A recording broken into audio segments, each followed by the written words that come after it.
Good morning. It's the top of the hour. I'm Steve Johnson, and here's a look at the latest from the Dove newsroom. And the death toll from Hurricane Matthew in the United States climbing out over 36, and in North Carolina alone it is at 20. Pat McCrory, governor of North Carolina, says the state is coping with the hurricane effects on life, property, and possessions, and it's going to take some time to rebound in the communities. Water has started to flood homes in a North Carolina town founded by freed slaves that was destroyed in flooding in Hurricane Floyd 17 years ago.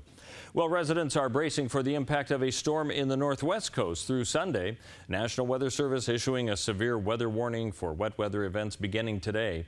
Damaging winds and rains, especially along the coastline, are probable. Windstorm on Saturday has the potential to be historic as a Columbus Day storm of 1962. Extra personnel on staff through the weekend at the airport location to monitor the event. Meteorologist Ryan Sandler explains how remnants of Typhoon Songda will bring a very strong storm to the area Saturday. This morning, Typhoon Songda was in the western Pacific off Japan, and it's weakened as it gets destroyed and captured by the jet stream. And so that energy, all that moisture from the storm is coming in on the jet stream really fast, and by Saturday it will be here, and it will help to spin up a really strong storm, a storm that could almost rival the Columbus Day storm of 1962. Now, flash flooding is possible in recent wildfire burned scar areas. Flooding also possible near clogged drainage ditches and sewers. Preparedness is key as the wind could cause power outages over the west coast. Pacific Power urging every household to have an emergency outage kit with the basics like a flashlight, water, non-perishable food, and other supplies. Well, today we feature Medford City Council Ward Number 3 candidate Chad McComas in our candidate profile as the Dove continues our countdown to the election.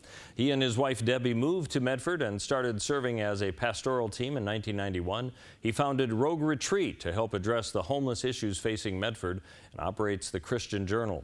When asked what he hopes to contribute by running for office, McComas said he wants to serve people and the local community. And the more I've worked with the city in the last few years, the more I realize that these guys that run, or ladies that run for city council, they're all volunteers, and they get tired, they get worn out. And I'd like to be part of that process to maybe bring some energy back in, bring some godliness. You know, not saying that they aren't godly people, but I definitely want to bring the Word of God in my heart out when I serve. I don't believe in legislating morality, but I do believe in being a man of morality.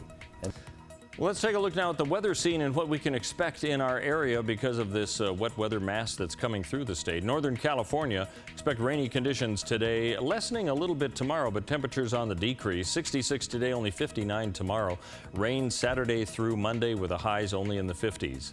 For the Klamath Basin and Klamath Falls, 59 today, 54 tomorrow, down to 49 on Sunday. A good chance for rain throughout the whole period. As we move along the Oregon coastal area, a slight chance of lightning perhaps even on Friday. Otherwise, wet weather today through Sunday. High of only 58 by Sunday. As we move into the central part of the state, today through Sunday expect wet weather. 59 today down to the mid-50s for Friday, and 51 on Monday. We might see some sunshine, however. And for southern Oregon, 68 today down to 57 on Sunday. Rain expected throughout the entire period, heavy on Saturday. That's a look at news and weather. You're up to date on the Dove.